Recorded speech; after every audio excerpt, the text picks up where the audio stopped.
You're listening to Talk Star Wars, a proud member of the Star Wars Commonwealth Podcast Network. Check us out on the web at starwarscommonwealth.com and take your first steps into a larger world. Talk Star Wars is a production of Emotionally 14. For fantastic podcasts, video series, blog posts, and much more, visit us on the web at emotionally14.com and enjoy content for the permanently teenaged.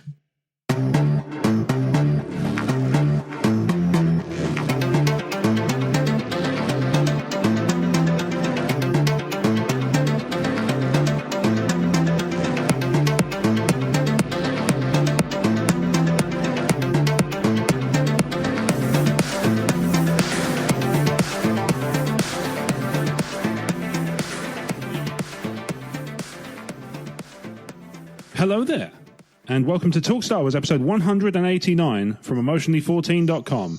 I'm your host, as always, Rob Wade, and I'm joined by the Chewbacca to my Han, Brad Harmer Barnes. Way, how you doing? Yeah, good. I just decided to keep that one simple this time, rather than go. Yeah, we end up in a rabbit hole sometimes. Yeah, thinking about all the different co-pilots it's ever had. On the trash compactor to your Dianoga. Yeah, exactly. Yeah, you're the Docking Bay 93 to the Docking Bay 94. That one kind of works. Yeah, but yeah, the wooer to your IG-88's head. Exactly. I also realised as I was counting down to recording begin, I forgot what comes after 4. That's why I normally start from 3, because I can just get from there. I can get from there to 0 quite quickly. But 5, 4, and I just hesitated and I went 3. 3 is what comes next. Excellent. Yeah. What's new? We've had no trailers. We've had no books. We got burnt out of all the enthusiasm last week, and Star Wars has once again faded into obscurity. Yeah, they've just, they've given us everything in one go, and then nothing. There was little excerpts from Resistance Reborn, which is imminent. Okay. Yeah. Apparently, Finn and Rose are just friends, which obviously I'm sure many people were potentially hinging on the entire plot of the film. Mm-hmm. I was surprised, as an aside, because I was being a little bit flippant there, obviously, as I'm one to do, and I was a little bit surprised that last week I felt quite, thinking back on it, I thought I was quite grumpy. I'm surprised. I thought people might have more to say about that, but so far everybody's been quite, fine with what we said. So I think we're good. I think we should continue with this cantankerous attitude. I think we should just not be afraid of it. That's all I'll say. Yeah. Like maybe don't hinge the entire show on it, but if it pops up, just embrace it. You know me so well. I do. It's true. Yeah, don't be afraid to be yourself. Indeed, exactly. That goes for all of you. Yes, tell the truth, or at least don't lie. That's keep good. It real. That's a good rule of thumb. Good rule for life. Saying goes. Yeah, exactly. That's the least hip hop thing I could possibly have said. Keeping it real, as the saying goes. I am from Compton. So I had a bit of a result the other day. Oh, bloody police. Well, I could do without them. Yeah. Yeah. I am in front of gangsters all across the world, just doing the thing. Yeah. So I had a bit of a result the other day. It's not entirely, it's not kind of Star Wars related, but it is podcast and recording related. So I was in a charity shop just down the road from my house, and they had a brand new Samsung Go mic, which is a really nice little USB thing. It's unusual. Yeah, it's about yay big. Mm-hmm. Goes on top, just sits on top. About 3 inches for everyone sitting at home. Yeah, maybe not even that. To be honest, it's really small, and it folds up really, really neat. Just sits on top of your laptop. I did a little test with it earlier. Sounded quite nice. I've looked it up. It retails for about £50, and I got it for £15. Beautiful. It's brand new. That's superb. Yeah, I was really pleased with that. I was really, really chuffed. And let's say that's the highlight, not the highlight of my week, because there's been other cool stuff, Yeah. I've been having a nice chat behind the scenes with Kyle from Tumbling Saber, just shooting the breeze, nothing in particular, just two friends, just 2 friends chatting. It's nice. Yeah. Heard from Jay at Wulong Talks today, which was nice, because I haven't heard from him in a little while. Yeah. Which is nice. Everything's good. Like I've had a chance to catch up with some podcasty friends, and it's all been very nice. Yeah. Nothing in the way of. The only thing that's like vaguely kind of not even sad, just like a bit. I just noticed it today, I still haven't booked my Rise of Skywalker tickets. Normally I'm really hot on this. And I think I had to think about it. You know, obviously we alluded to it last week, but it became, I think, to anybody who was listening, who was paying attention, it's pretty clear that we had both we had accidentally read some leaks that, you know, made everything dampened our enthusiasm a touch. Yeah. A little bit. Yeah, a little bit. But I think that might be what it is, because historically, I've always gone, right, I'm going to stay away from spoilers. I'm going to consciously avoid Reddit, going to stay away from Twitter if it looks like they're going that way. Yeah. And then I'm at the midnight showing to minimize the risk of anything remotely approaching spoilers. Okay. Now I've had the leaks. That makes it sound like I've been ill, doesn't it? Now that I assumed you and I were going to do a midnight showing anyway. I mean, we can. For the sake of a show. Integrity. We can look into it for sure. Yeah. Like, I'm quite happy to do so. But I just haven't been, I guess that, like I say, infused. The leaks have just kind of dampened that enthusiasm a touch, you know, just like, well, and like part of it is down to the fact that, like I said last week, if some of these leaks are true, they sound that they kind of suck. And that's a shame. But, you know, there may be context that's missing from these leaks that may. That is what tends to get missed out. Yeah. This is the thing, you know, people only they glean bits and pieces, or they see images and there's no. You know, like we talked about it last week. This is not a leak. This is a thing I saw. There's in the trailer that the outline of a cloak is pretty visible, got a looming over Rey in one of the shots. But that could be a vision. That could be a dream. It could be a lot of things. And I'm still sincerely hoping that's the case. But anyway, I digress. So I don't actually. This is about Star Wars, and it's exactly relevant. Yeah, it's entirely completely relevant. Yeah. I also do wonder if, like, internet leaks have been around for the earlier movies in the saga, what would have leaked? Like, would there have been a leak going around saying, oh, you see an Empire, they chop off Darth Vader's head, and it turns out he's got exactly the same face as Luke? Yeah, that's true. That would have, you know, been confusing. And yeah, Chewbacca defects, and he ends up piloting an AT-ST against the rebels. Yeah, that could be... That one would feel, even at the time, I feel like people would be like, no. Boba Fett, another really hard guy, he just dies like a daisy. Yeah. Well, that one might have leaked. To be fair. That probably would have worked. I feel like the stuff that would have leaked, I guess, like in Revenge of the Sith, it would be like Mace Windu gets killed by the Emperor and Anakin kind of inadvertently. Maybe Anakin and the Emperor, but you wouldn't get the context that it was kind of reluctant. Yeah. Trying to think. What would be? Just curious. Episode 2. Just trying to think about what would have leaked. Episode 2, just... Droids have nightmares. Yeah. Droids have nightmares. Droids have nightmares. Yeah. Lest we forget. Yeah. It's a Philip K. Dick book if you're interested. Yes, indeed. Yeah. Or robots that don't like that. Yeah. These are the things that keep you awake at night. What do you reckon robots think about is the name of the book? Yeah. Yeah, I just wonder, it'd be lovely to kind of transplant older stuff into like this modern kind of spoiler. So like I've said, in this day and age, if Phantom Menace had come out now, they'd have totally covered up Maul's double-ended lightsaber, and that was plastered everywhere in the trailer and the poster and everything. That was a big. They'd have covered that up now for the big reveal when he faces off against two Jedi at once. Quite possibly, yeah. I mean, I just wonder what would have leaked. It's easy to forget that when the Phantom Menace came out, the Duel of the Fates was a music video on TV. Yeah. It actually had like the choir performing the vocal bits and the orchestra being conducted, bits from the film.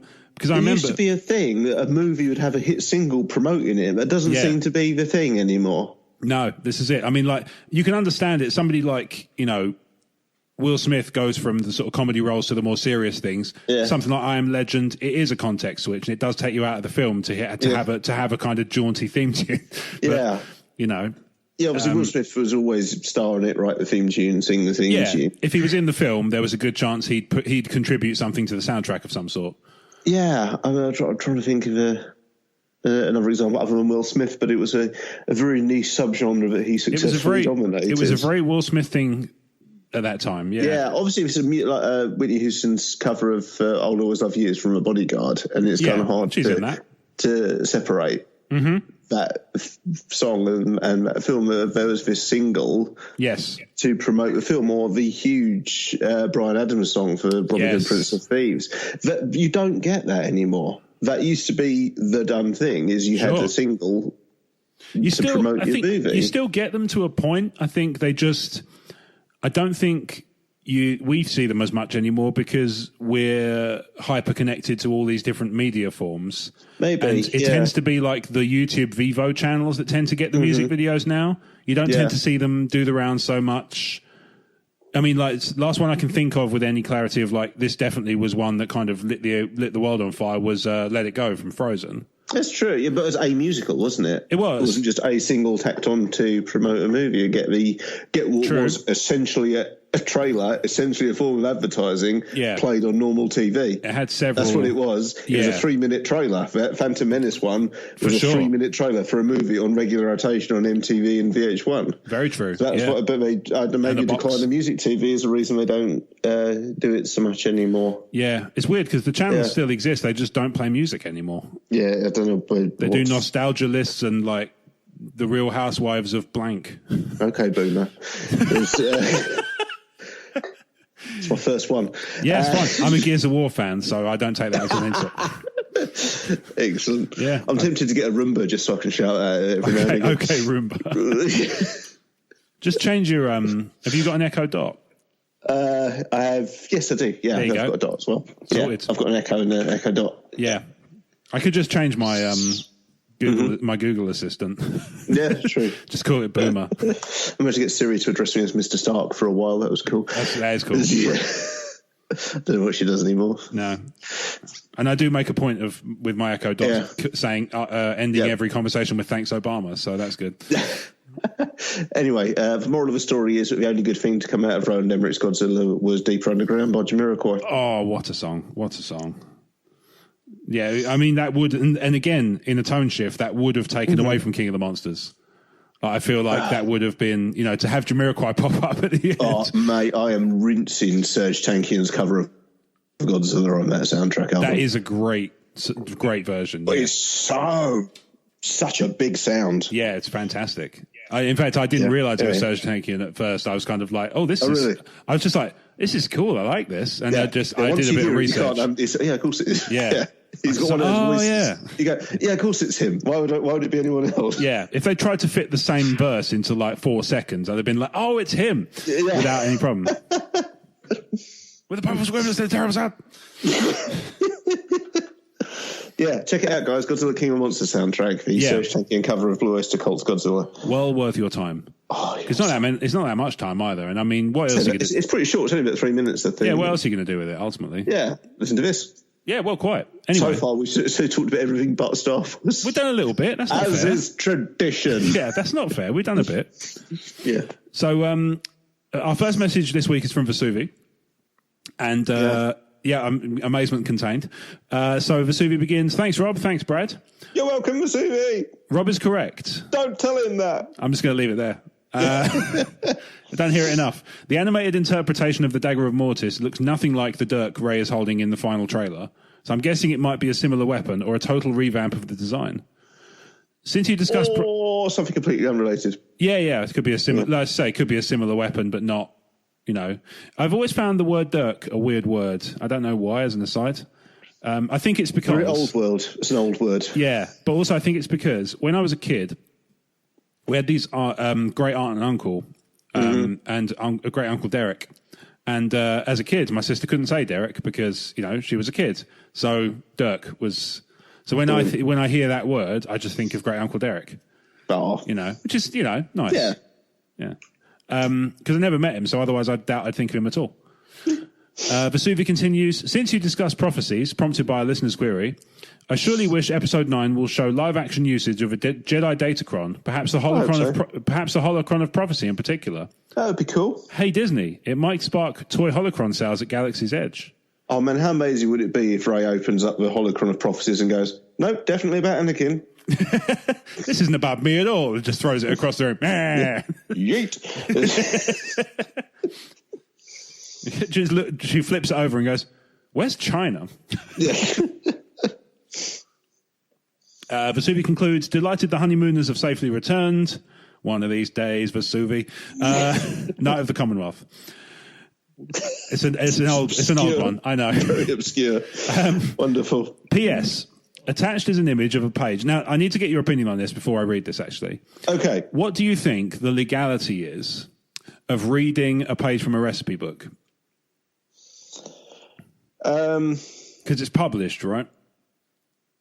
Where did it come from? The Galaxy's Edge cookbook. Yeah, no, where'd you get the image from? Oh, she sent it to me. Where did she get it from? Is it like an Amazon preview? Or I don't know. It says like design not final on the bottom.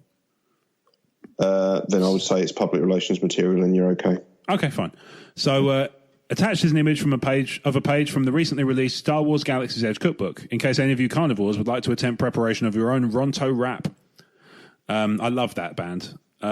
Since it refers... So do you want to time code that bit so you can trim No, it it's around fine. It? I quite like that people can hear our process. And Well, if now we you've get got time code that bit. Well, that's fine. If people get it, if we get it wrong, then at least people can hear that we gave it some thought and we seriously considered how we could have been right about it. How badly wrong? Just to make it sure it was Brad that said it was okay. Your Honour, I just want it on the record. Yeah, I am the Rob. I'm the Rob one. Yeah. Playing blackjack till 4 a.m. trying to pay his legal fees. Since it refers to different pages for the wrappers and Chadian dressing, I'm sure most of you will intuit that the wrappers are basically pitta. Naan will do fine too. The blue-dyed coulis is simply a white wine-infused blue cheese sauce. I can attest it deliciously converts with plant-based substitutions for vegetarian or vegan gastronomes. Bon appetit. Mm-hmm. So I'm gonna read it. Okay, cool. We've done our, I feel like we've done enough to make it clear that we've tried our best to make sure that we're good on this. And if we're wrong, then I'm sure the legal team will be in touch and I can always go back in and correct. Mm-hmm. So for this recipe, you will need, I'm not going to read the whole blurb because that probably would be enough to cause it to be a bit more tenuous. For this recipe, just imagine, right? That this is my recipe. It's not, but just imagine it was. Okay. You need two tablespoons of vegetable oil. Right. 1/2 medium yellow onion diced. 1/2 pound ground pork. That's not to be confused with ground pound pork, which is only available from the UFC store. Yeah, I was going to say, goes lovely with butterbean. Hey! Remember him, kids? Probably not. No, probably not. Also a deep cut. 6 ounces of chorizo sausage, casings removed. 2 tablespoons brown sugar. It's my favourite Rolling Stones song. It is a good one. I'm always partial to Undercover of the Night, personally, but I can see how you get to that one. 14 ounces tomato puree. I love that Beatles song. Yeah. Salt, pepper. Easily my favourite rap duo. Ronto wrappers found in a different page, which look very much behind a paywall. As she intuits, look very much like naans or pittas. Mm-hmm. But I am sure that they are more complicated than that. And I encourage everybody to go out and purchase the Galaxy's Edge cookbook to find out for themselves. It looks better than the previous Star Wars cookbook. It does look delicious. It really does look nice. 1 cup guacamole for serving. This should take you about 25 minutes to cook.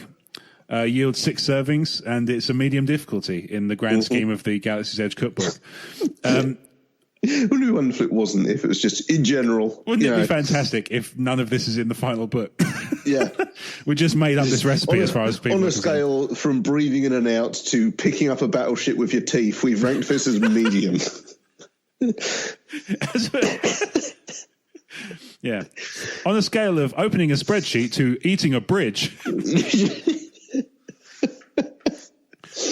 So step 1, you want to heat the oil in a large saute pan or skillet over a medium heat.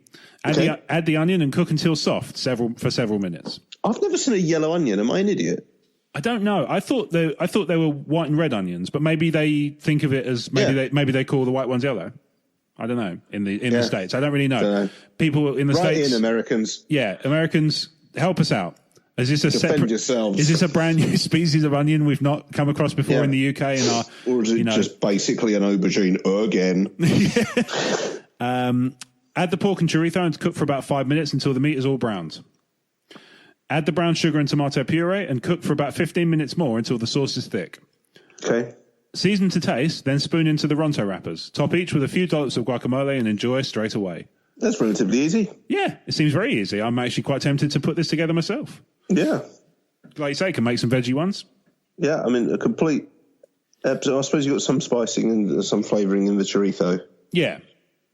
But you'd lose a little bit of that. But then you can probably take things like just chili powder and chili flakes or something and probably substitute in quite well.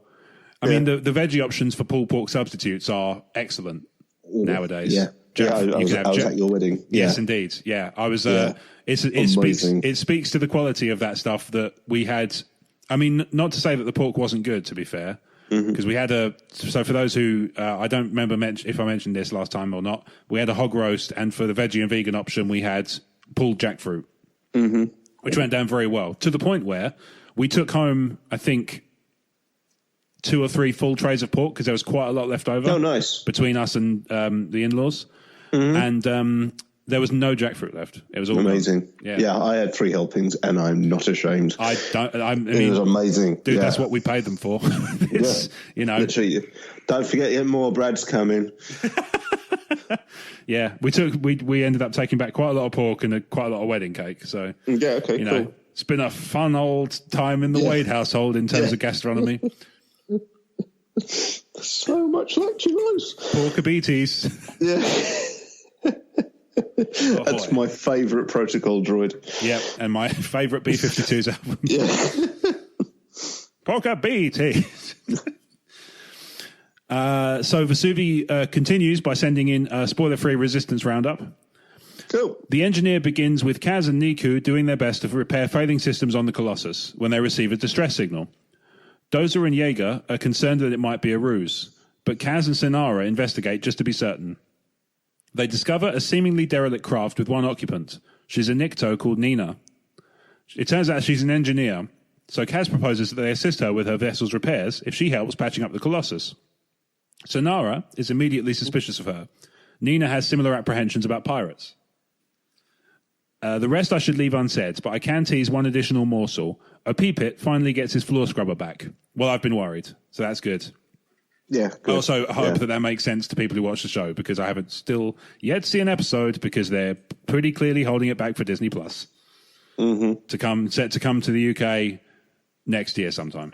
I last heard January, but it's a while since I've had an update. So January, February has been kind of what I've been hearing in the same way. So, I mean, I've also heard rumblings that it's because of an exclusivity deal with Sky TV for the films. So I've heard something similar. That makes a lot of sense. I mean, we kind of speculated on that when we first realised there was going to be a delay. It's going to be some sort of Kingpin impression. Yeah, it's not bad.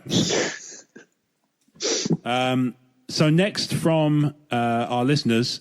So last week we had a couple of messages from James Weibel, and I floated the name Weibel's Wanderings. Yeah. So James replied back, which is nice of him, and he replied, "I like the name, and I haven't thought of a better one so far, so let's use it." And incidentally, Weibel is how my name is pronounced, so you got it right. Well done. Thank you very much. I feel good about this. I feel we need Blake to record a jingle for Weibel's Wanderings. I will get right on it. He did an amazing job of Rob's Renewing Noomies. Yes, he did. Yes. And whoosh. Yeah. So James asks, I get the feelings from the trailers that The Mandalorian will be, in full or in part, about bounty hunters hunting down Imperials, as it was touched on in Aftermath. Did you all get that from the trailers? Yes. Yeah, I think so too. I think that's. But I don't think it will necessarily just be Imperials. Oh, I'm sure it'll be a mixed range of. I mean, I'm hoping they'll go. You remember how I've said about The Last Jedi that I really liked the fact that they were teasing that it was war was morally complex, and then they just were like, nope, goodies versus baddies again. I'm hoping that The Mandalorian goes down that route more and kind of goes with like he's going to have to do. It's like I want The Mandalorian to be a complicated character. I don't want him to be just purely he's hunting Imperials. Imperials are bad, thus he is good. Yeah, this is what I loved about Aftermath to an extent. Is what I really loved about Alphabet Squadron and Battlefront 2's story mode was that I think they handled that better than Last Jedi did. I think of those, I would say Alphabet Squadron was the strongest. I found Battlefront's allegiance flipped far too easily for my liking. There were some characters in the squad that I kind of got what they were going for, and then some were just like, wait a minute, bad things are happening to people relevant to me. I come from a place. It's like pew. Yeah, it's like when I've heard it said on Zero Punctuation. Obviously, we both know I'm a fan. He said, like, the laziest thing you can do is have aliens descend on the Earth. It's like, I live on the Earth. Boo! I don't want the aliens to get away with that. He didn't. He put it more eloquently than I did because he's Yahtzee Croshaw. That's what he does. He's an amazing writer. Yeah, indeed so. But he said, it's like the sort of stakes 101 is, make it, I live on a planet. How dare they come and take a planet? I live on one of those, and that makes it relevant to me. In the same way, it's like, I kind of felt like Battlefront 2 had a bit of that to it, but not across the entire game, but for certain characters, the motivation for defecting seemed a little bit forced, if you're pardon the expression. But yeah, Alphabet Squadron I thought was really good. Yeah. So James, to answer your first question, absolutely. But I hope that's not all it is. I hope that as he touches on in the second half of that, it's in part, and that there's more to it than that. I want it, like I say, I want the Mandalorian to be a complex character, because the thing about mercenaries, not always good guys. They basically go for whoever the money is best for. Whoever pays the most gets the thing. Makes sense, Cool. That's how tenders work. Yeah. James continues. Next question: What if Leia dies in front of 3PO, and he couldn't do anything due to his programming, so it decides to incorporate combat programs? The issues arise when Snap tries to add the same programs he did to Bones, and Grievous emerges instead, which is why we see the red eyes. I have several issues. I love his imagination. I do. I just have several issues. Sure. No, I mean, mean... not related to a conversation. Oh, right, yeah. Them. Firstly, initiate incorporate combat programs. The 3PO barely has knees. You see how he walks, right? In what way is he going to be able to strike any form of combat pose? Basically, 3PO walks from the ankles down. It's very, very hard to be honest. I can't picture him kung fu fighting. No, it's perfect. I never realized he walked that way before. Yeah. He's got barely any notion. I think the reason that people are touching on the C-3PO combat mode thing is, one, the red eyes they lend themselves very easily to memes of like, it's clobbering time, and he's in one of the teaser posters, which turned the one that was rumored to be the one that leaked. Everybody was like, "Oh, it's kind of rubbish," and then it turned out to be the right one. Yeah. It's like, oops. He had a bowcaster slung on his arms and raised stuff. Yeah. Yes. I have issues with the algebra of protocol droid plus B1 battle droid equals General Grievous. I like that it's an algebraic equation for you. It's like not it's not programmatic. It's purely formula. It's pure algebra, man. Yeah, pure algebra. Pure droid Star Wars algebra. Yeah. Yeah.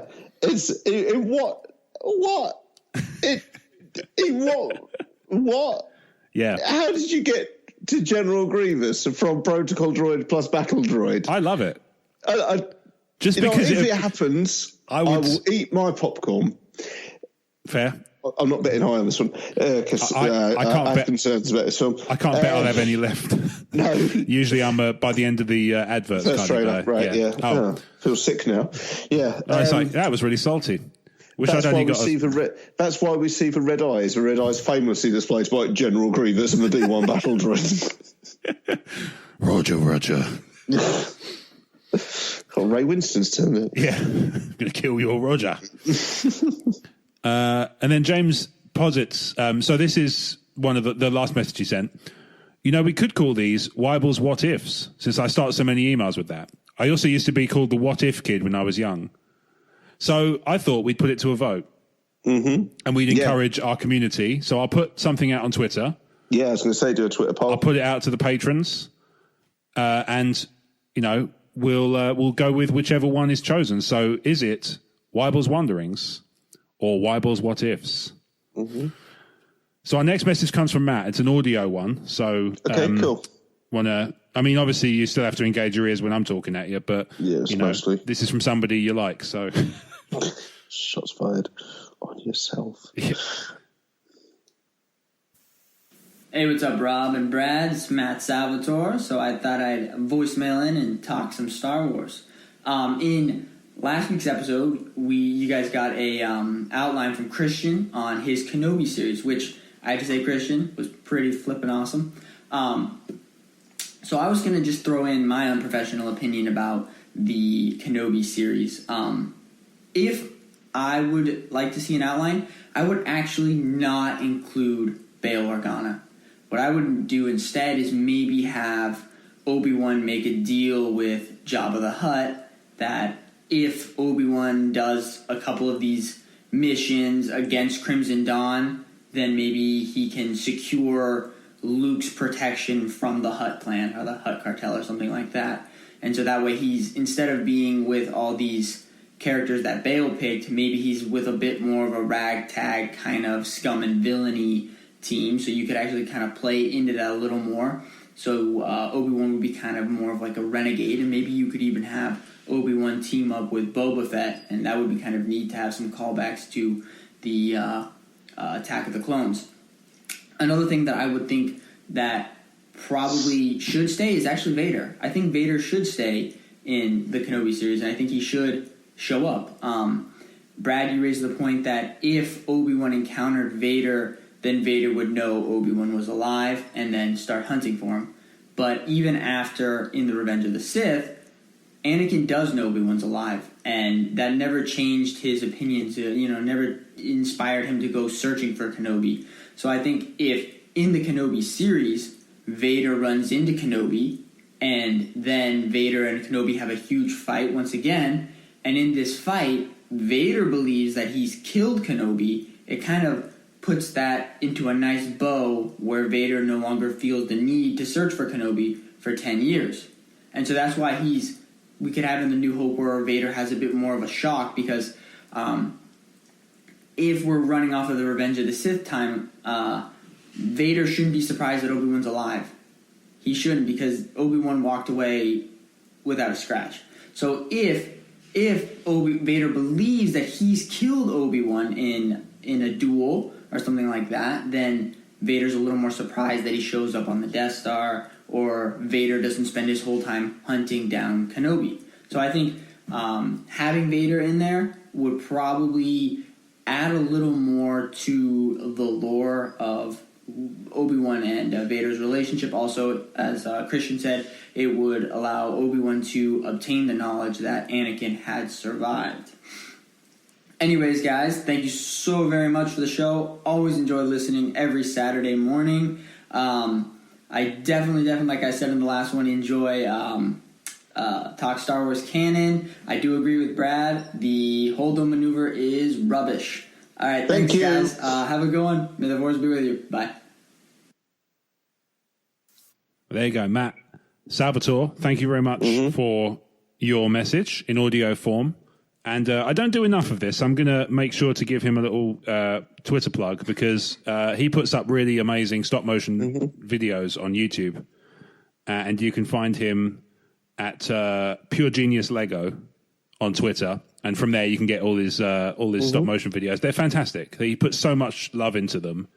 And he's just I've talked to him a lot behind the scenes, just a thoroughly nice guy. And obviously, by his message, he has impeccable taste in podcasts. And we knew this anyway, but, it just reaffirms it. So, Kenobi thoughts.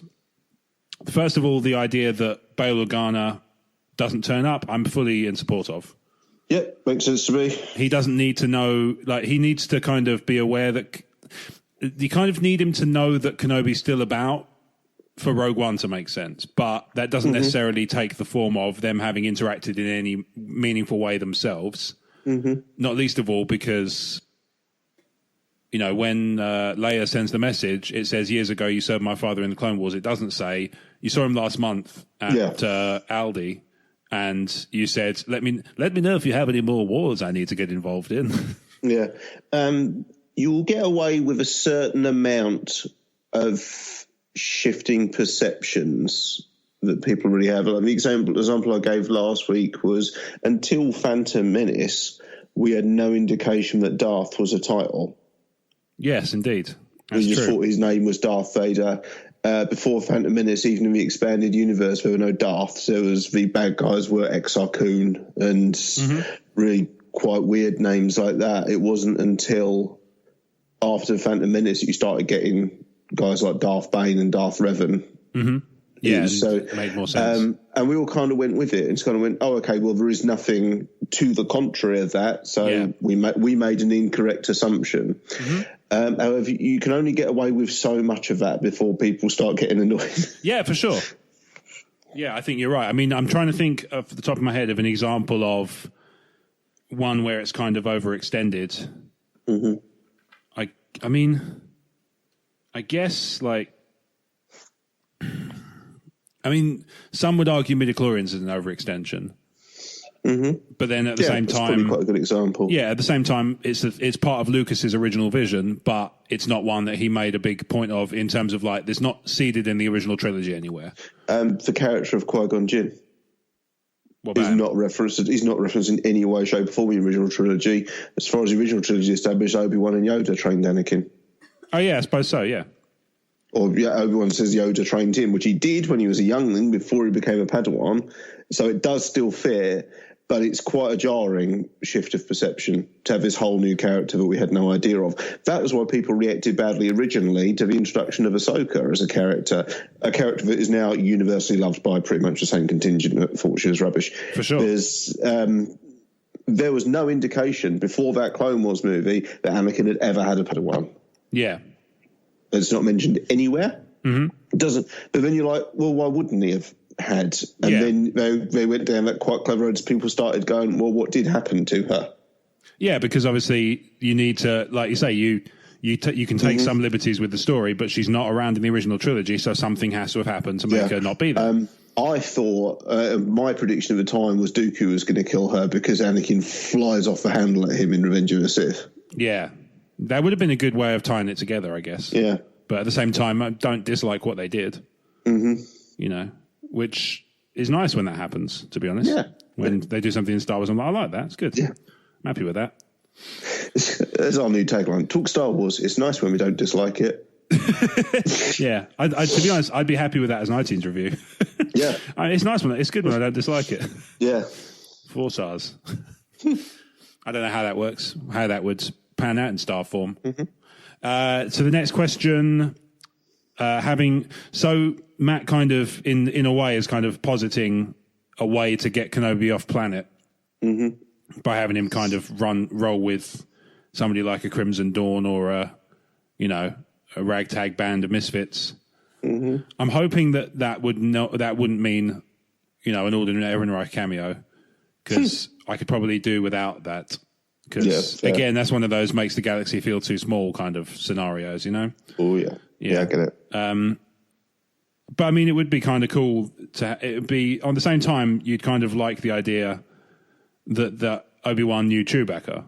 Because in New Hope, he kind of goes straight for Chewbacca in the cantina. Yeah. It's quite a lot of... It's implied he knows him by reputation, if not by name. Yeah, exactly. So you could kind of deal with the fact that, like, maybe he's met Chewie in the past, or maybe he doesn't. That doesn't extend to him meeting Han. Maybe they're separated at the time, something like that. Yeah, I'm keen to avoid that late expanded universe period where it seemed like everyone knew everyone. Yeah, that's exactly it. It's like it makes. We talked about it before. It makes the universe feel smaller when everybody's interconnected. Yeah, to the point where I'm happy if they never, if they never reveal Finn's origins in Rise of Skywalker. I'm okay with it as long as it means he doesn't become a Calrissian just because convenience and casual racism. Yeah, well, just convenience. Certainly, I don't know about the second one. That's subjective, I suppose. But yeah, the convenience element of it would definitely be inarguable at that point. But convenience and the lack that maybe Sue Storm's brother. Maybe, yeah, exactly. That's totally makes every sense in the world. But hey, that'll be rebooted in a few years, so who cares? Yeah. Yeah, well, fine. So the other one was Vader. So Matt makes a fair point. And actually, when I was listening to it, I was sitting there thinking, you know what? The galaxy is a big place. They don't have to cross paths on Tatooine. The reason I think they do is because I don't want Obi-Wan to leave Tatooine because it defeats the point of his mission. Yeah. But if he's going to leave Tatooine, and there will be a point if they keep, depending on how long they keep the series going, there may be a point where they do have to start thinking about it. If he leaves Tatooine, he can encounter Vader anywhere.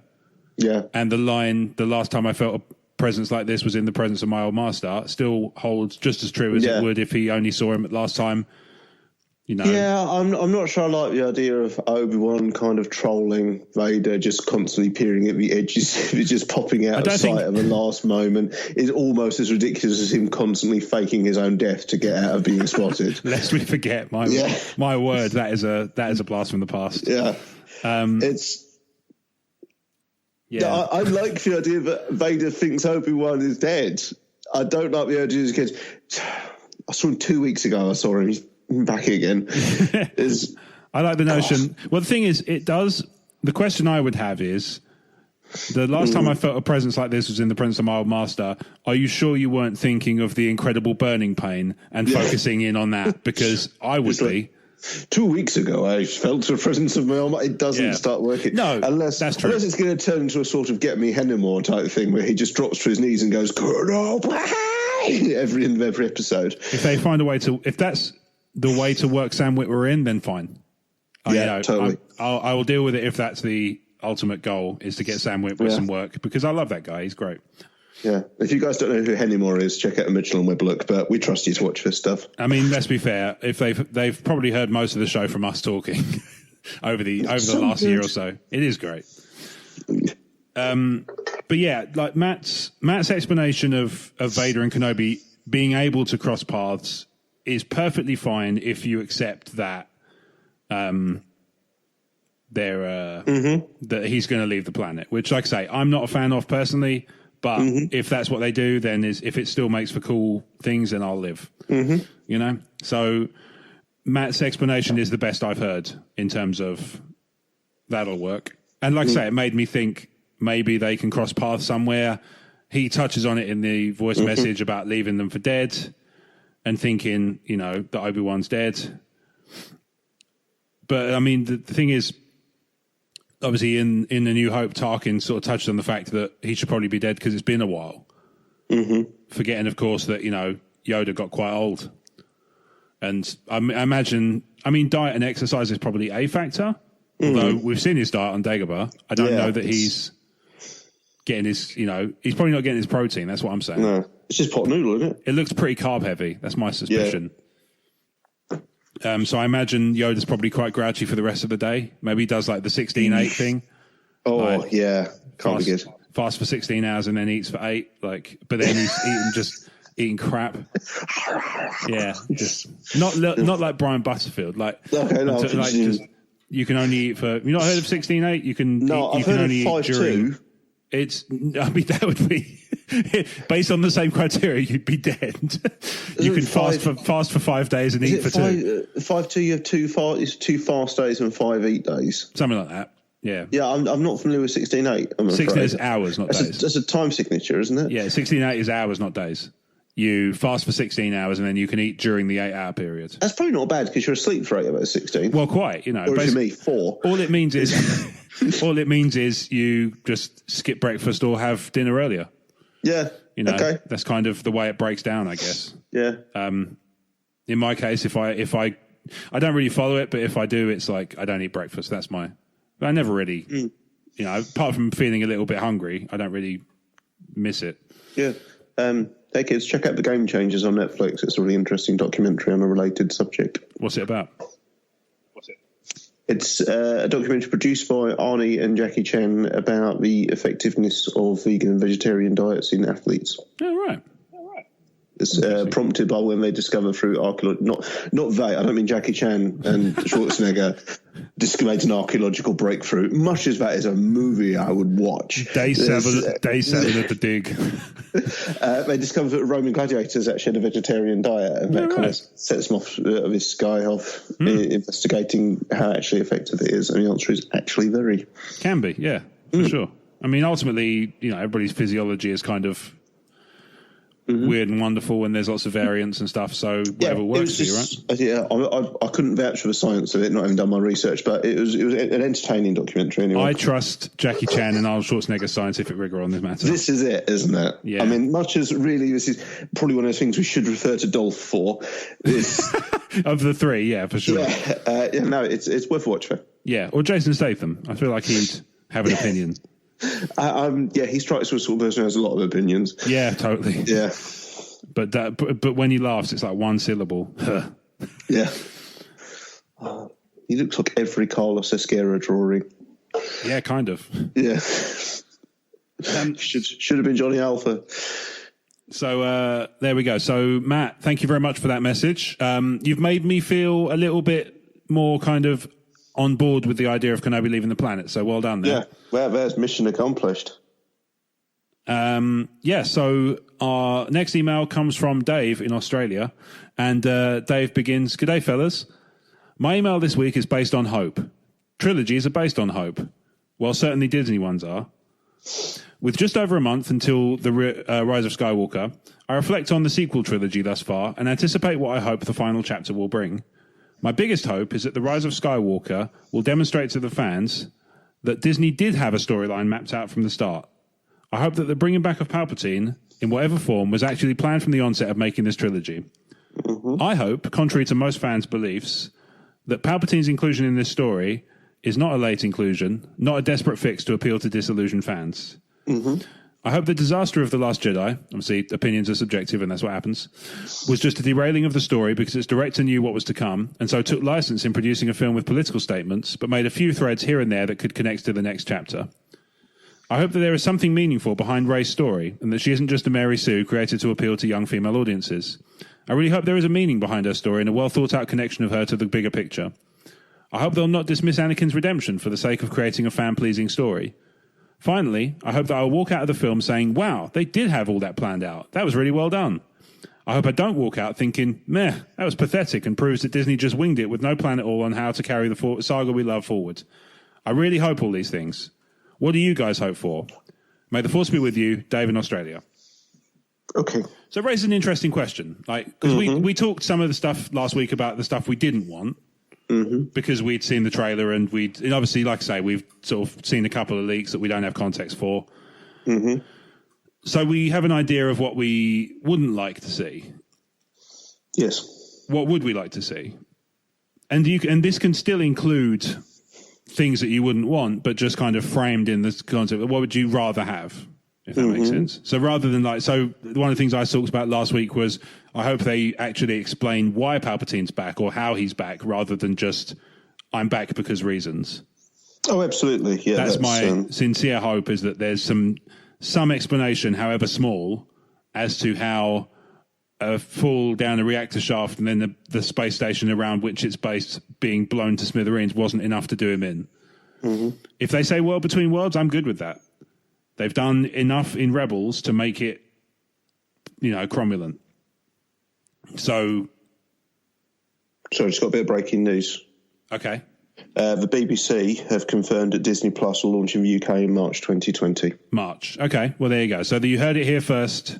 We are getting this news. I mean, you won't hear it first by the time this publishes, but unless you're a patron, in which case, good for you. But, March 2020. All right. Well, that's roughly in line with what we were expecting. Jedi News. Jedi News. They're usually pretty good, and they've got phenomenal taste in retweeting podcasts. So absolutely, I'm willing to give them the benefit of the doubt. So, what was I saying? Palpatine. I hope that there's an explanation given, and I'm fine with World Between Worlds. That's perfectly good to me. They've done enough in Rebels to make that work. Yeah. So that's fine. I hope they give some kind of explanation how he is back, but I don't think they can just drop him in like they did with Maul in Solo. No. Because, the thing is also, with Maul in Solo, at least, people who'd seen the stuff knew how he was able to be there. Yeah. With Palpatine, nobody's got that. There's no information about that. It doesn't make any sense. Nobody has any insider info. Nobody has any deeper cuts that explain it. There is just the film to explain it. So that's it's not a lot of responsibility. It's what most films have to deal with in its entirety. Because, you know, there's no Inception tie-in novels that you have to explain everything in the film. Yeah. And that's fine, right? So that happens.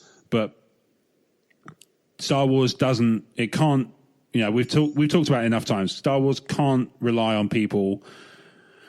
Like, while I liked the mall thing and I kind of thought, oh, that'd be cool because it might make people go and look. You can't rely on that to carry a multi-billion-dollar franchise and to conclude the saga with that. It's not. You can't plug the hole with a comic for this later on. This is Endgame.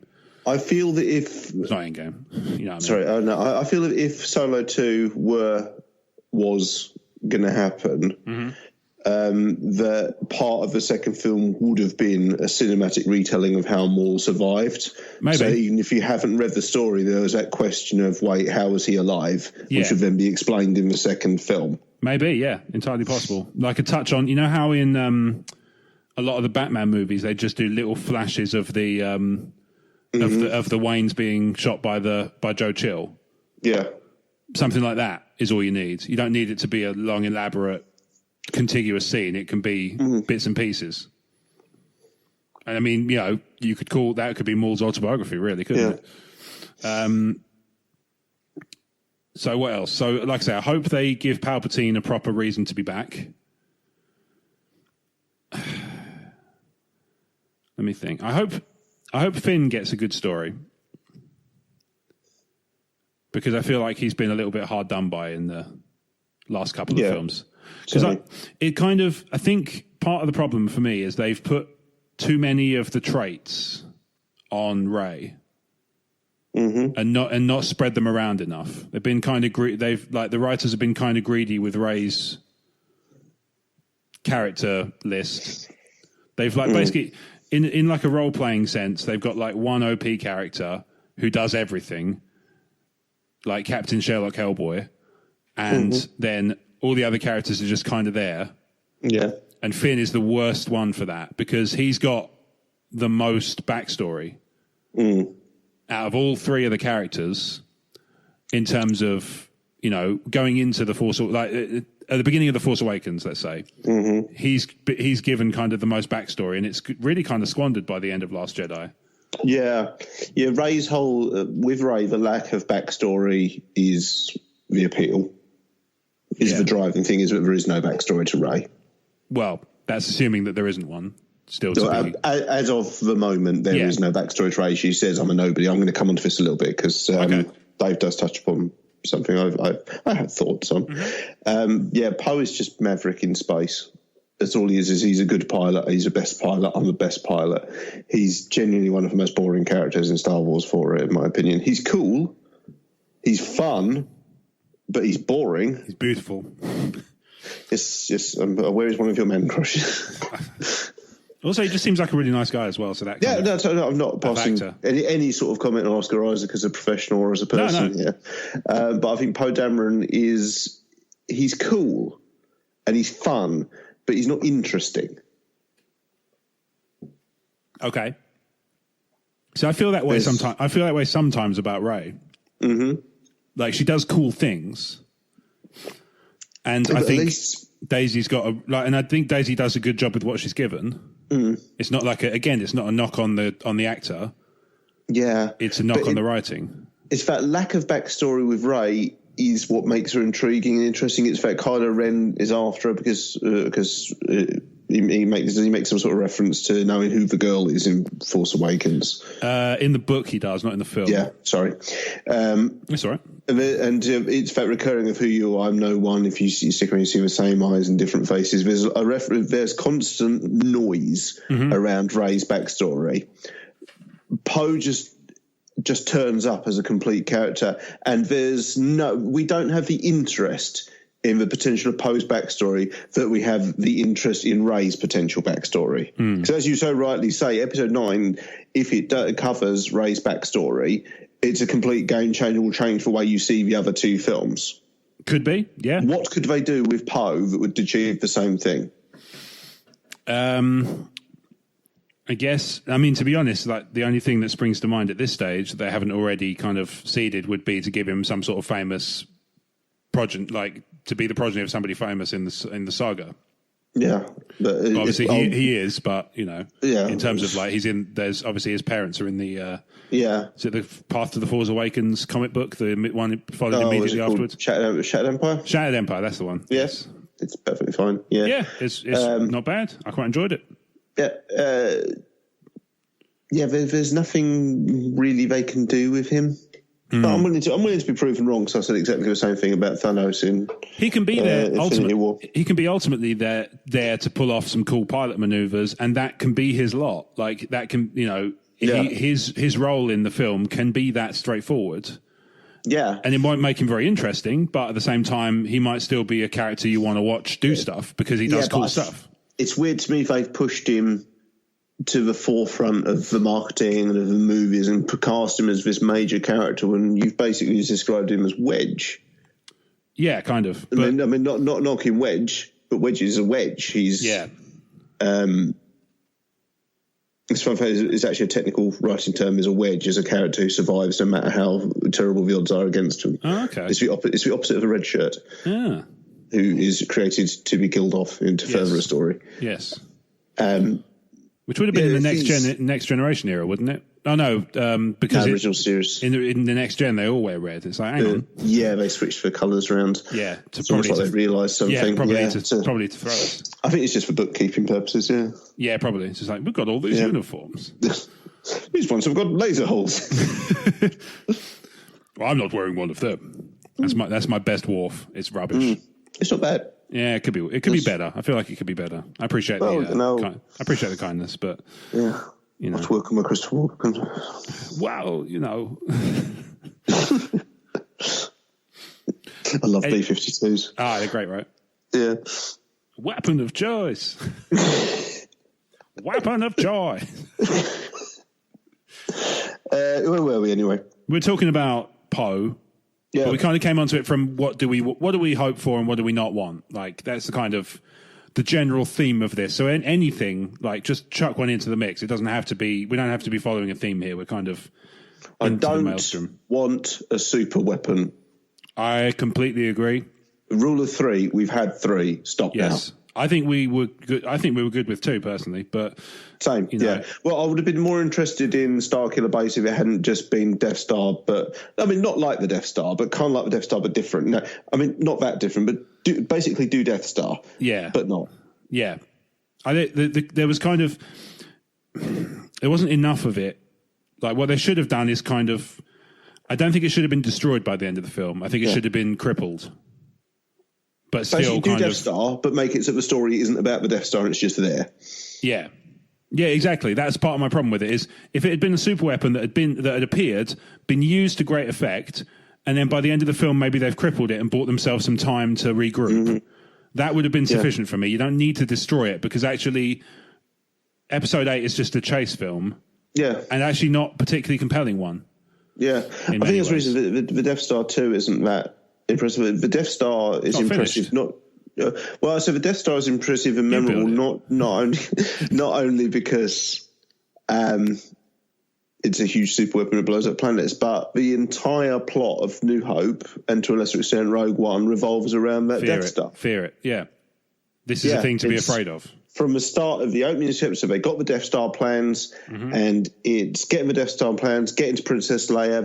They're on board the Death Star, breaking off the Death Star, plan to destroy the Death Star, celebrate having destroyed. Everything about A New Hope is the Death Star. It's themed around that, yeah. Yeah, and that's why it's functional. And that is Return of the Jedi has its own thing going on in that the Death Star is the focus of the second half of the movie, but there's also it's more the internal battle in the Emperor's throne room is more important and more significant. It strikes me the Death Star is never the focal point of Return of the Jedi. It's in there and it's important, but it's not. It's not built. The plot's not built around it, except for this is where the final battle happens. Yeah, with the third draft of Jedi, George realised that anyone going into this cinema to see what they thought at the time was the last movie in the series knew that the Rebels were going to win because it's a kids' sci-fi action movie. He said he knew that they would, as soon as they saw the Death Star, they knew the Death Star was going to get blown up. So there's no way the Empire was going to win the last. What a weird world that would be, where just the Empire owns at the end of the third movie. Exactly. and he knew that they probably didn't think anyone would kill Luke. Mm-hmm. So that's why he then shifted it and tried to make it so much about Luke going to the dark side, because that was dramatic uncertainty. Well, that's like Superman. It's like writing Superman. Like when the good Superman stories take Superman and reframe him. Mm. You know, like Red Sun is about, like, he's still Superman, but he's not. Yeah. He's a threat to the America, and America is vulnerable because Superman exists, rather than despite the fact that Superman exists. Absolutely. Yeah, so it's it's the same sort of it's the same premise, isn't it? You got to, if you know that at the end of the film your character's going to succeed, you have to give them a more compelling arc than are they going to die? No. Yeah, but anyway, and then Starkiller Base was even less a focus of Force Awakens, because obviously there was a lot of stuff ground to cover in Force Awakens. Obviously, it rips off A New Hope a little bit with the Death Star Starkiller Base plans, getting the droid being sent off to a main character. That was fine. Didn't mind that. Yeah, it's familiar. It's familiar territory, but at the same time, they told some new story with it. So it's shiny old, not new, but it's still enjoyable. It's fine. And a familiar hope. A familiar hope. Yeah. But the Starkiller Base is not the focus. Very rapidly, Rey and Kylo become the focus story. Very rapidly, Finn becomes the focus of the story. The relationship with Han and Chewie becomes the focus of the Starkiller, and it's kind of lampshaded in the brief movie. Han's just like, okay, it's big, so what? Is it sexy lampshaded? Yeah, it's the Starkiller Base is just kind of there. Yeah, and the whole thing with with Chewie and Rey planting the detonation charges just before Han goes off onto the bridge with Kylo. That didn't have to have been a super weapon. That could have been an AT-AT warehouse. That could have been anywhere on the moon. Imperial facility. The fact it's a super weapon is completely incidental. Yep. The sword fight, which takes place between Rey and Kylo, isn't on a super weapon. It's just in a forest. Yeah, it's the fact it's on a super weapon is irrelevant. Yes. So that's why Starkiller Base isn't a significant. That's why of the three, only the original Death Star feels significant, because it's the only one that has a story about it. Yeah, and also it's the only one that's, like, in terms of the Death Stars, it's the one that's finished. Thus, you know, you only find out that there's actually any offensive capability to it in the battle. Yeah, when it suddenly just pops up as like maybe we're not going to be we shouldn't get attached to some of these characters. Yeah, I mean, if someone said to you what's Force Awakens about, you probably wouldn't say, right, there's this super weapon. No. If someone said to you what's Return of the Jedi about, you wouldn't say, right, well, you might say, well, the Empire's built a second Death Star, and then you go off on the Jabba, Han being rescued from Jabba and the Ewoks and everything. If someone said what's A New Hope about, you can't tell that story without focusing on the Death Star. No, for sure, because it's, like you say, it's the MacGuffin is the Death Star plans, getting them to Yavin 4. Yeah. Because then presumably I think why I have a higher opinion of A New Hope than most people, because it's so tight and so focused and snappy. Yeah, well, I mean, also it's the film around which this entire universe is constructed. I have a lot of time for it because I think it's really tight. There's no wasted motion in A New Hope at all. Yeah, it's like corned beef. It's compact. Compact to muscular. Yes. Yeah. Anyway, we should get back to today's email. Or corn jackfruit. Yeah. You mentioned that he said... sounds like a Tim Burton character. You said there was something in the email that you wanted to touch back on. What was it? I'll run through the email. Just remember to Secretary did have a storyline planned from the start. On that subject, let the past die, kill it if you have to, except we need to bring it back for the last film. Yeah. That's one of the things that's kind of struck me as a little bit disingenuous about this. About the promotional campaign around this film. It's like, you know, let the past die, kill it if you have to, roll it again. But I mean, at the same time, love a bit of Ian McDiarmid, so I'm very conflicted on this. You know, I want them to do right by him as well, but you know, I don't know. I hope, contrary to most fans' beliefs, that Palpatine's inclusion in the story is not a late inclusion or not a desperate fix to appeal to disillusioned fans. I don't really believe it is. I think there's a certain credence in saying that Rian Johnson was cut loose in areas he could safely be cut loose in that didn't affect the overall arc. I think that's fair to say. I think Abrams has not been concerned about The Last Jedi in the slightest. No.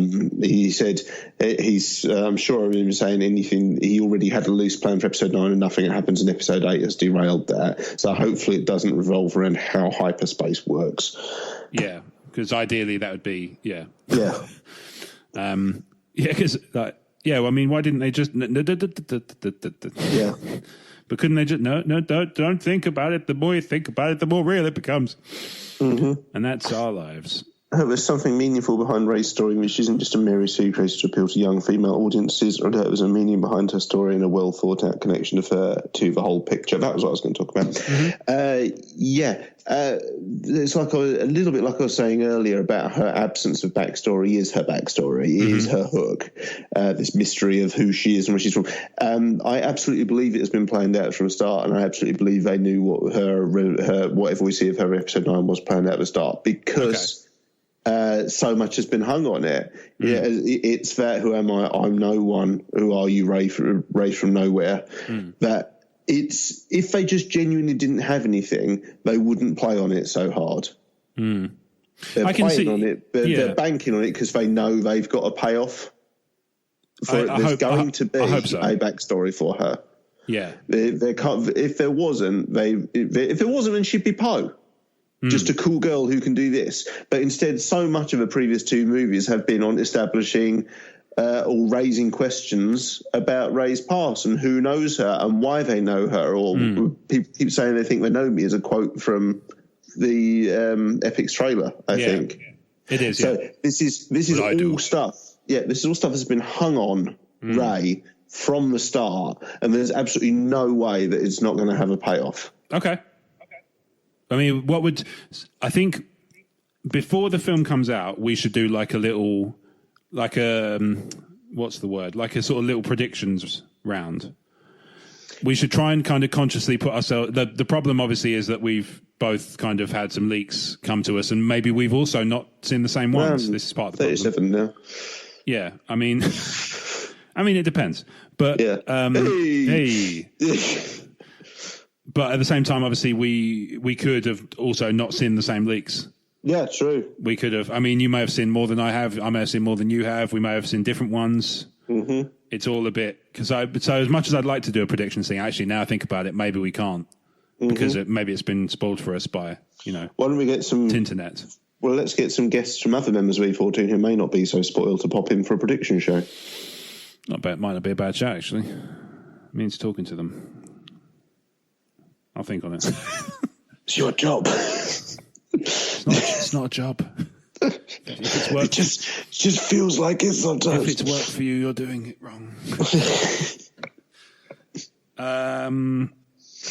I want that to be so what you've just laid out. I want to be the case, because the alternative is that she's been served all the, like I said, all the character traits at the expense of every other member of the cast. If there's no good reason for that, she becomes, as a character, not as an actor, anything of that, because obviously some people are all too willing to conflate the two things. She becomes, as a character, really uncompelling and through no fault of Daisy's and no fault of in a way the character, impossible to like. Yep. Because you're just like, well, after all that, all this kind of service at the expense of others. If you think about Poe in Last Jedi, right? A lot of people give him crap, and in some ways, rightly so. But in some ways, the stuff he does is not wrong. Like there's not enough, I think, made of the whole we may have a mole thing. Yeah. That's kind of touched on very, literally for about 45 seconds in The Last Jedi. It's just never brought up again. But it's the entire motivation for Poe not trusting Holdo. Yeah. It's the entire, he only had, his own, the only person. Yeah, they never follow that up, do they? No, the only person he trusts at that point is Leia. And he doesn't know Holdo. And Holdo, nobody knows her apart from reputation.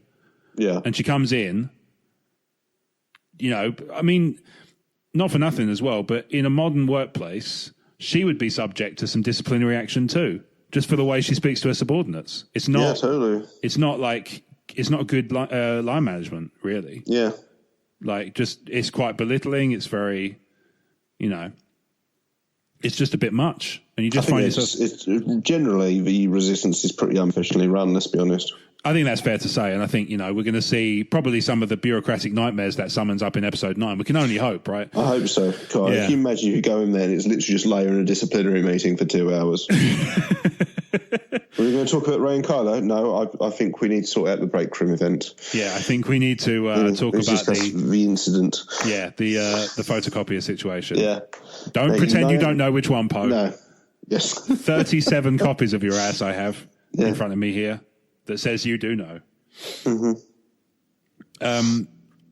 But yeah, like I say, a lot of, he's given, in some ways quite rightly, a lot of stick about the character actions in Last Jedi, but they start from a good premise.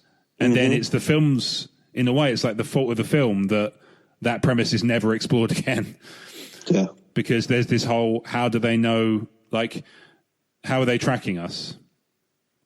I mean, you can say also, you can also say, it's a little bit weird that they go, Finn and Rose, between them, go from that's impossible to I know exactly how they're doing it and I know where.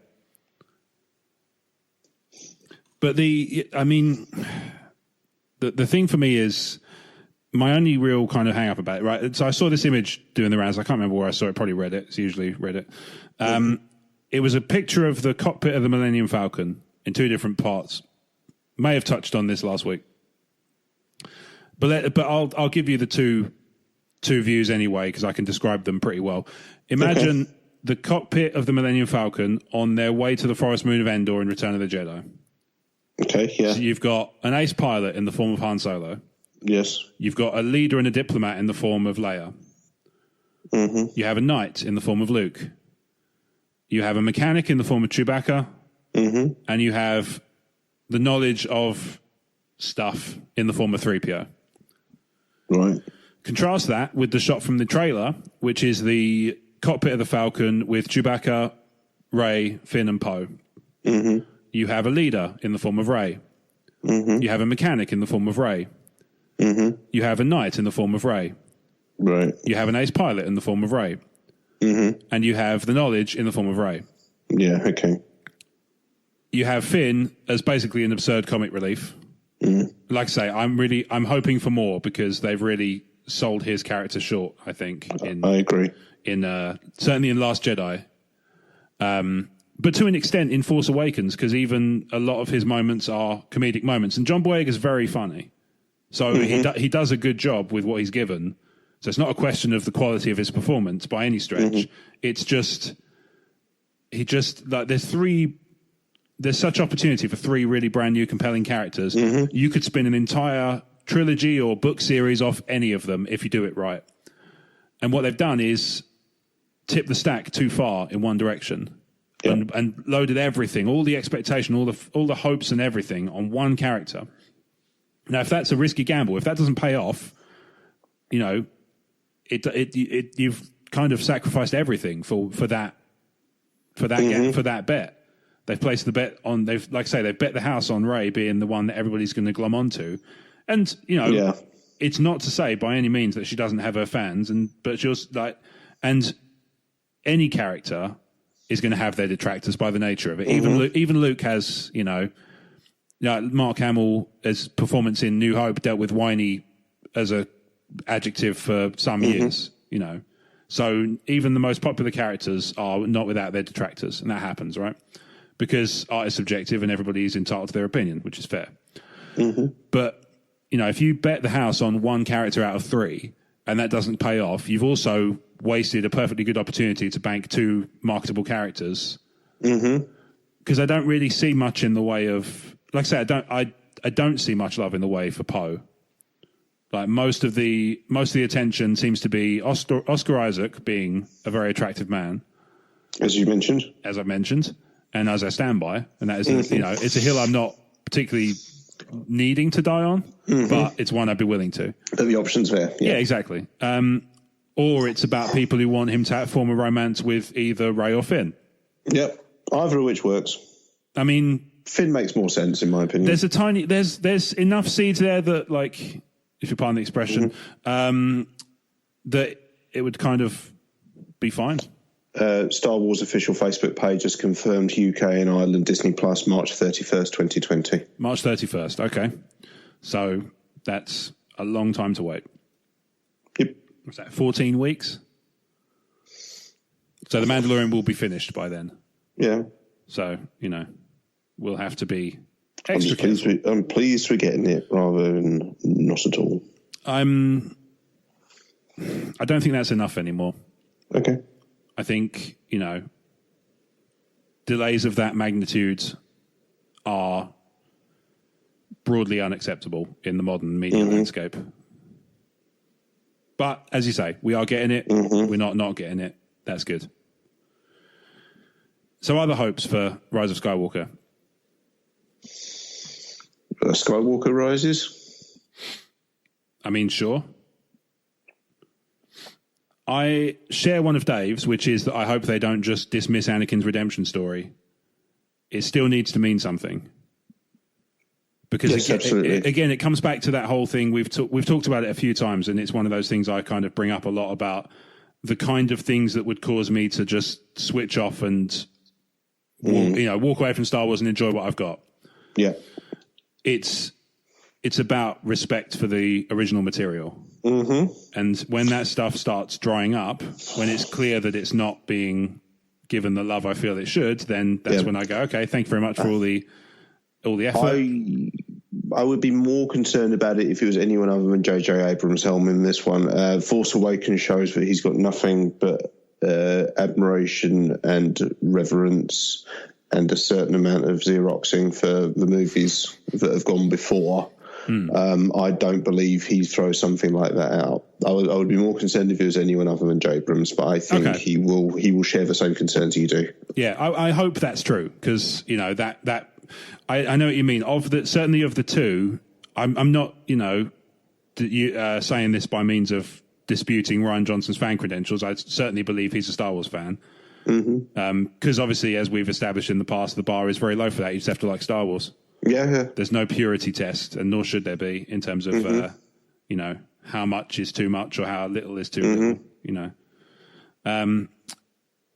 But I think of the two, JJ has struck me as the one who's kind of more in line with the he certainly likes Star Wars in the same way I do. Yeah, that's kind of he feels to me like he's more in line with the spirit of it. But then, as you say, it may just be down to personal taste aligning. That's fine. As a thing. I'm good with that as as an explanation for it. I would have still liked to see Colin Trevorrow have a go because I rewatched Jurassic World the other day, and it's a film that really does a great job of touching on enough of the old stuff while also telling a brand new story that's completely new. And actually, there's quite a deep message there, and I think we talked about it way back when on a Crazy Train. That the meta of that film, Jurassic World, is so clever because it's about trying to please the reason they create this genetically engineered super dinosaur that causes all this trouble is because they're trying to entertain a population that's bored of the fantastical. And that's kind of like what movie directors have to do now. Yeah. They have to kind of go beyond the realms of possible to satisfy people who've been used to the unlikely for so long that nowadays it's like everything has to be ramped up to 11. So I would have liked to see, with that in mind, I would have liked to see him take on the Star Wars movie. And I was disappointed. I mean, I'm disappointed generally that it takes so little to convince fandom to turn on a director. Yeah. Because Benioff and Weiss got the same thing because of Game of Thrones. And I don't think there's anything wrong with the actual story they told.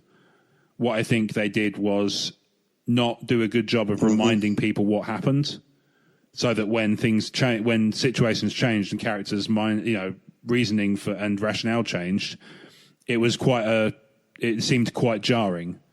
Yeah, because I think they hadn't done a good enough job of saying, well, if you think about it, this is likely to be they're creeping towards this particular event. Mm-hmm. And when you think about it, this is kind of why it's happening. Just doing a little bit of dialogue to kind of put that across would have gone a long way, I think, towards making people feel better about it. Yeah. And the ending was kind of daft and didn't really go anywhere. Mm-hmm. But at the same time, if people were expecting a happy, look, it all worked out ending from Game of Thrones, I mean, what were you watching up until that point for like 8 seasons? Mm-hmm. It's like expecting everything to go like super normal in Stranger Things. It's not that kind of environment. Yeah. It's like, oh, well, 11 just kind of started going to school and that's fine. Nothing untoward ever happened again. The end. Happy times. Yeah. Any other hopes for Rise of Skywalker? We touched on quite a few. I'm happy just to go along for a ride for most of it. There's stuff I'd like to see, but I don't know if I'm just would be banking on it, or it's not a hard deal for me. I would be happy either way. What about some little trivial things? I'd like to see some sort of Mon Cal general step up and just be like, yeah, you did, like, for Akbar, like, not literally those lines, but because crikey, that would be quite on the nose. It's tough to translate, yeah. But a Bothan. A Bothan works. Pretty hard. Chiss, interesting. Just a Chiss in Rebel Alliance is what it needs to be. Yeah. Doesn't have to be Thrawn, does it? No. That's it. I'd like to see Richard E. Grant's character. I forget he's in it, yeah. Yeah. I actually tell you what, I'm going to go one further. I hope they do a better job with Hux. Yes, absolutely. Because Hux's only good bit in Last Jedi is improvised. I'm really hopeful Hux kills Kylo. That'd be kind of cool. It's certainly, I've said this a few times throughout the movies, and absolutely in the attack on Crate, there's something very Saruman, Grima Wormtongue about the way they treat each other. Mm-hmm. And if he wants to open up Kylo's throat with a knife, spoilers, then there's, I think that would work. Yeah. To have his ultimate Force user brought down by, it would have been the seed of his own destruction, because he's kind of created this sentiment and creating this character in this role. I think it would be quite a satisfactory ending. I wouldn't dislike that as like almost like a Caesar kind of. Yeah. You like they're just kind of fools. I mean, ultimately, office politics are often tricky like that. Yeah. Sorry for spoilers for a book that's over 50 years old. I think you're okay. I think you're safe. Yeah. It's not in the film, so you're safe there. Yeah, there you go. Is it not even in the extended cut? It is, but done very, very differently. Okay. They went for cake instead. Yeah. Yeah, you're Die Hard, basically that. Not Jaws. Not Die Hard, but yeah. Yeah, not Jaws, but yeah. Yeah. Unless it's Sarah.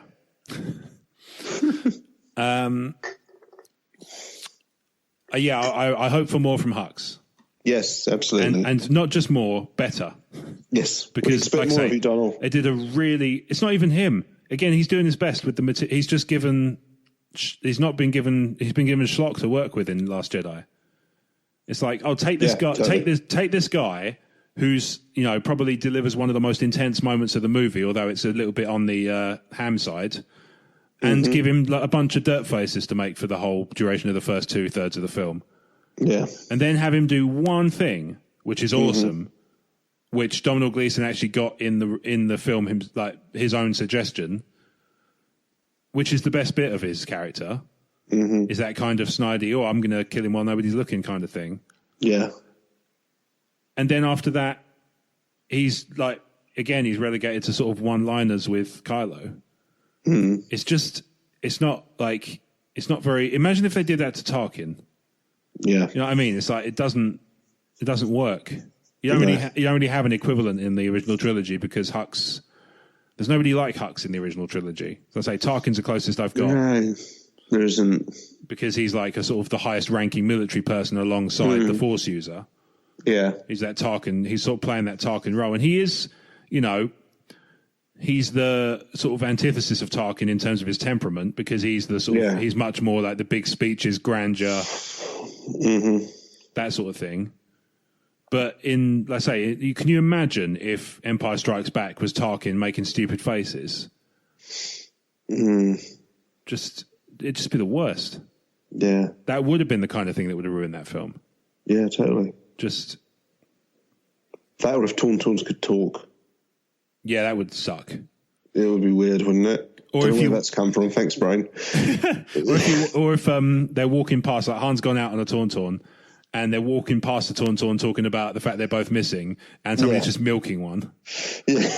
Do you have any milking? That's interesting. They're mammals, they must. Yes, in they must, yeah. Or they third lizards, aren't they? So do they? Do Tauntauns give live birth? That's my question for Wikipedia this week. Yeah, I don't know is the answer. Let's look into that. Actually, I say we. If you really care that much, you can do it. Cheers for Soubs. Yeah, there you go. Anything else? No, that's just one of those weird Star Wars questions that pops into my brain. Yeah, no, that's fair. Yeah, like, despite the fact you see him do it several times, why is it really hard to mentally picture Darth Vader sitting down? It's because of the knee pads, I think. Yeah, they look like they wouldn't. They look like they wouldn't give. He sits down loads, but you try and mentally picture him sitting in an office chair or a deck chair or something. It's really hard. Well, yeah. So it's kind of like it's two different things. Reasons. He sat down many times, but you don't see him sitting. Yeah, I think that's the weird thing. That's what it is. You see him stand up. Yeah. But, which is, you could run the film backwards, I guess. It's like, we'll put it this way. You can imagine him, like, if he walked into one of the meeting rooms in a towel, you'd be hard-pressed to picture the shower. Mm-hmm. That's kind of how it feels. Like, you can see him you can see him sat down, but you can't picture him sitting because it's weird to think about. Because I think it's the knee pads. They look like they won't give. Yeah, they look stiff. Yeah. Maybe like Tarkin, he has to change into slippers before he can do it. Maybe. That could be. I mean, that would make a lot of sense to me. Explain a lot. There you go, Dave. Hopefully that answers your question with regards to the list of the bits and pieces we can hope for.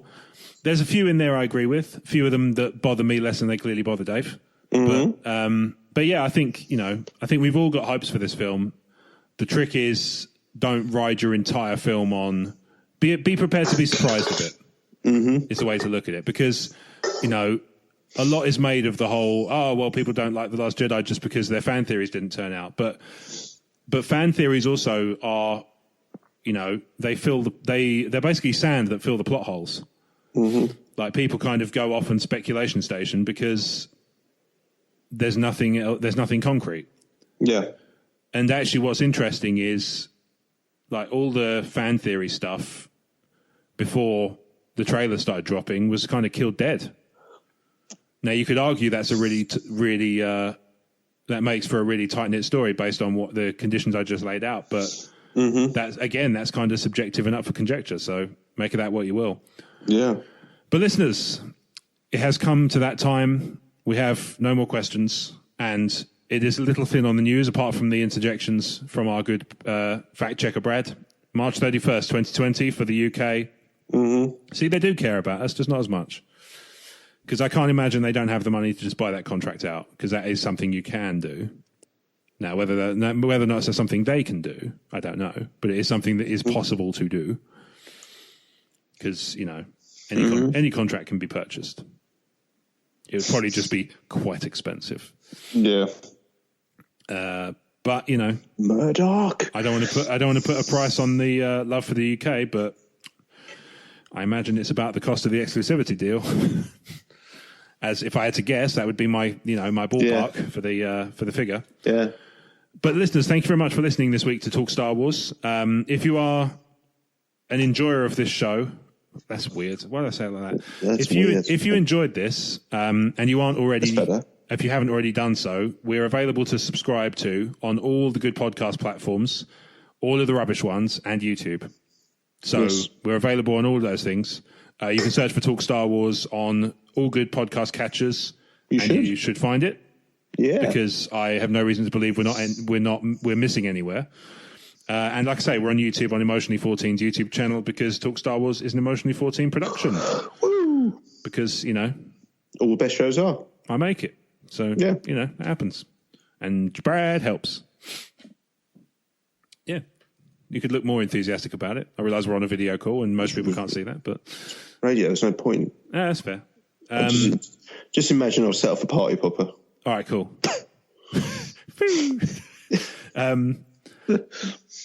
Also, if you, like Matt Salvatore touched on, if you wanted to listen on a Saturday morning, if that's your bag, right, and you've got $1 a month to spare, well, any amount of money is great, but $1 a month is what you need.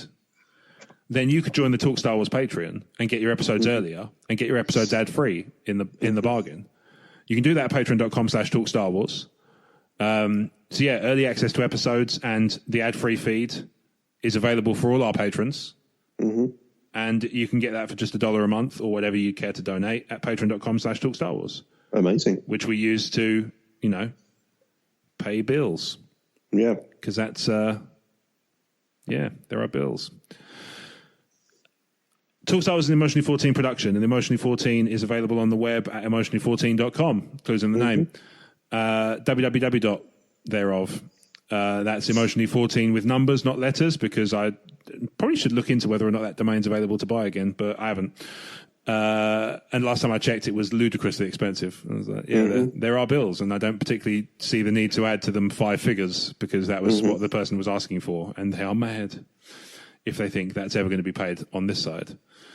So emotionally14.com, emotionally14 on Twitter, Facebook, Instagram, those places. And YouTube. Talkstarwars.co.uk will take you straight to the podcast if you just want to listen on a web page. And so you can do it there. You can subscribe to it using that as well. It will just subscribe using the Spreaker feed. But it's available everywhere. And Emotionally 14 is available on the web at all the places I just mentioned. Speaking of being available on the web, Brad.